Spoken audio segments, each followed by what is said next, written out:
Hello ladies and gentlemen, my name is definitely not James, and welcome to this tutorial on farming Titanite chunks and Titanite slabs. The best place to farm both of these resources is in the New Londo ruins from the Dark Wraiths. To access the area shown in this video you need to have obtained the key to the seal, which is given by Ingward, who is also in New Londo. You can also just kill him. Starting at Firelink Shrine, head down and to the elevator. When farming for anything in Dark Souls, it's always best to have the Covetous Gold Serpent Ring and 10 Soft Humanity, as that will increase your item discovery. When you head into the elevator, make sure you stand on the opposite side of which you came in from.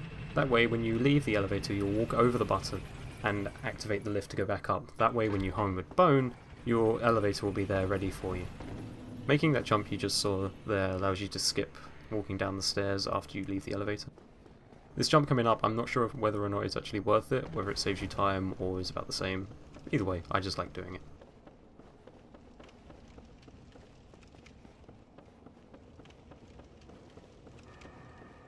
When coming up to this point in the run, you need to be careful of the ghosts which are going to come out of the walls here. Hugging the right wall will guarantee you not being hit by them, though most of the time you can just run sort of in a diagonal path and avoid most of their attacks.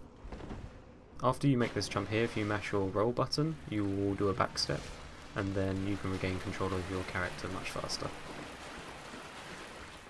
Fighting Dark Wraiths is relatively easy as they're extremely vulnerable to backstabs, especially when they do that thrusting attack, which they'll do more often than not. Hitting the illusionary wall here will reveal yet another Dark Wraith. I prefer using ranged attacks to pull him, rather than walking over the little bridge there, because that way you don't risk falling into the water. Once again you'll see him do the thrusting attack. If you circle straight to the right of him he'll miss you, or at the very least hit your shield, and that way you can get a nice easy backstab on him. There you see he drops the Titanite chunk for us. Heading along the left here where you pick up the 6 cracked red eye orbs, run halfway down the stairs and then run back up and wait for the next Dark Wraith to walk on up. Once again you'll do the thrusting attack, circle straight to the right and just hit the standard backstab. Dark Wraiths have 525 health, so you need 525 damage to one-shot them. Walking into this next area, hug the left wall, and then that way you only pull one of the Dark Wraiths that are inside. The reason we walk back out is one, to avoid having to fight 2 Dark Wraiths at once, which is a bit of a pain, though not too difficult, but also because ghosts will also interfere. Once again, just sidestepping the thrusting attack allows you to get an easy backstab.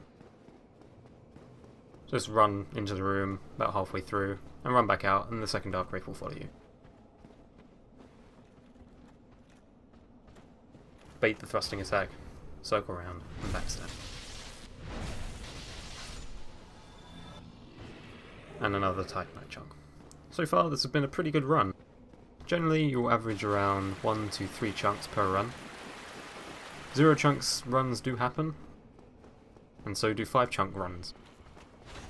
Titanite slabs tend to drop extremely rarely. You could be farming for 3 hours and not seen one. I've done it myself. In this room you do need to be careful of the Dark Wraith on the right hand door there. He will pull if you run too far to the right when trying to get to this Dark Wraith. Occasionally the Dark Wraiths will get stuck on the terrain, allowing for a nice easy backstab. You'll see it again on this Dark Wraith here. If they don't thrust, generally they'll just stand there and decide on the next move. That way you can get an easy backstab if you just keep circle strafing them. I recommend a nice high stability shield. I'm using the boulder shield here. The reasoning for this is once they do their combo, you won't lose as much stamina when blocking. On this soul level 1 character here, I barely lose half of my stamina when blocking a full combo by them. This last Dark Wraith is generally quite easy to backstab due to the elevation on the stairs. It makes for some strange interaction. Lastly, just homeward bone out, or if you have 18 faith you can use the homeward miracle, and you're back at Firelink Shrine. When you use a homeward bone it counts as resting at the bonfire, so your Estus flask will be full and the enemies will have respawned. And here is just one last clip to show that the Dark Wraiths do actually drop Titanite slabs.